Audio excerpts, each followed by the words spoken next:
A lot of people love photography and a lot of people love to travel. If you like both of those, then you'll really like to follow this guy who travels and takes photos for a living. His name is Brendan Van Son, and this is his YouTube channel.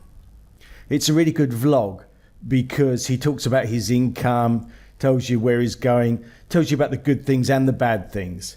You can really get a feel of exactly what he does. I'll show you his portfolio. I'll also show you some of his income reports and where he gets the different money from. He gives advice where to start, and I'll just go through that. And I'll give my advice because I've been traveling a long time now and also doing photography, and I'll just add a little bit to that. So let's start with his portfolios, and I'll put a link to all of these below.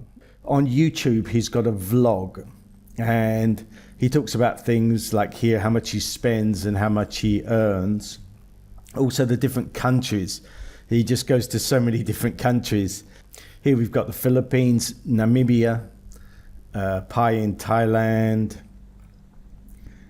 Patagonia. I know he went to Iceland, and here Glasgow, and then there's one Austria as well. So he talks about the different places and shows you how he takes photographs in them. And then also some things here, some mistakes and what to do on a rainy day, things like that. So lots of different advice. On his Instagram channel, you can see some samples of his photographs. And I would say that his style is quite a bit with water and long exposures. You can see here that these pictures have got water flow, and because of the long exposure, it looks like a smooth flow. So I think that's pretty much his style in a lot of these.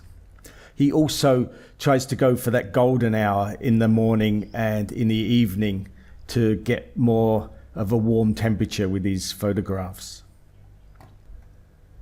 He's got a blog as well, and in that he gives lots of advice and also shows more about his pictures and gives some more information about how he shot them.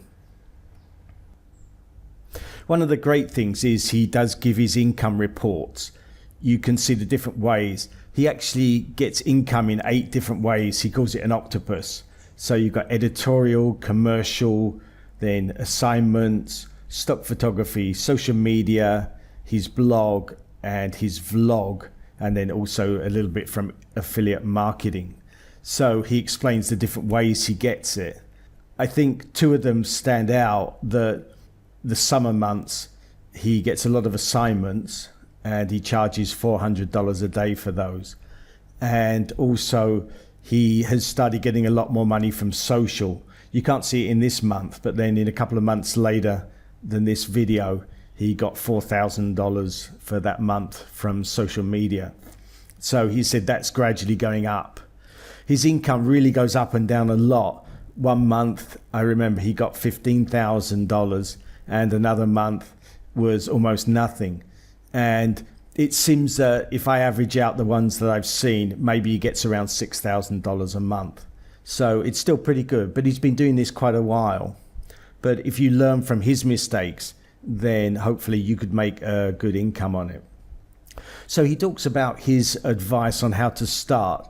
The first thing he says is start near your home where you can take some photos and you're not spending too much money. Get good at it and use microstock, which is my advice as well. You can get to learn and earn a little bit of income from microstock when you start. Once you start to travel, his advice is go to the cheap photogenic countries like Southeast Asia and South America. And he recommends a few, including the Philippines, which I think I'd recommend as well because you've got some really beautiful islands. One thing he mentioned in the past was to go to conventions where you can actually get clients. And he's got one regular client that he gets about $1,000 a month from. So it seems like good advice. If I add my advice to his advice, I would say pace yourself. He goes off to so many different countries, but that can get expensive. You can really pay a lot of money by traveling.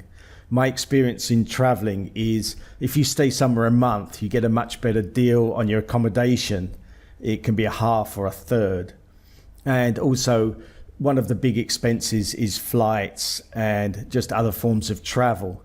And if you keep going from one country to another, that really can soon add up.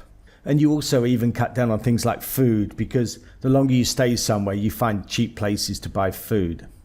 As well as doing travel photography, if you're staying in one place for a long time, you can just set up a table in the shade somewhere and do a bit of tabletop photography.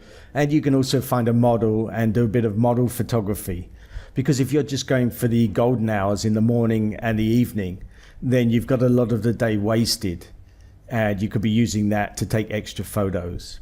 I think at the beginning, it's a matter of getting a lot of photos out there on microstock and get a bit of income so that you're actually earning as much as you're spending, and then you can travel more.